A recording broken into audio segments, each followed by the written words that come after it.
नमस्कार. आज आठवड्याच्या शेवटच्या कामकाजाच्या दिवशी सकाळी शेअर मार्केट सुरू झाल्यावर घसरण होती. सकाळी 10 वाजता RBIने क्रेडिट पॉलिसी जाहीर केली. त्यामध्ये व्याज दरात 0.5% कपात करण्यात आलेली आहे. या घोषणेनंतर शेअर बाजारात तेजी सुरू झाली. आज मार्केट बंद होताना सेन्सेक्स हा 747 पॉईंट वाढून 82,189 वर बंद झालेला आहे.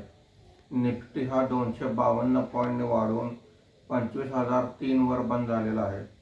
आजच्या कामकाजामध्ये BSE रिअलिटी इंडेक्स सर्वात जास्त म्हणजे 4.74% वर आहे.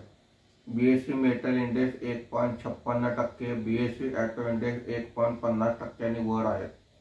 BSE मिड कॅप इंडेक्स 0.91% आणि स्मॉल कॅप इंडेक्स 0.46% वर आहे.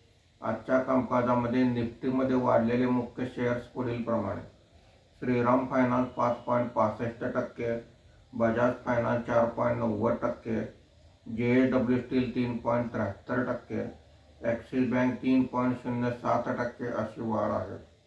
आज निफ्टीमध्ये घसरलेले मुख्य शेअर्स पुढील प्रमाणे: HDFC life insurance 0.85%, Bharat Electronics 0.71%, Bharti Airtel 0.46%, Tata Steel 0.30% अशी घसरण आहे.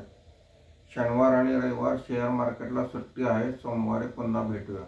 धन्यवाद.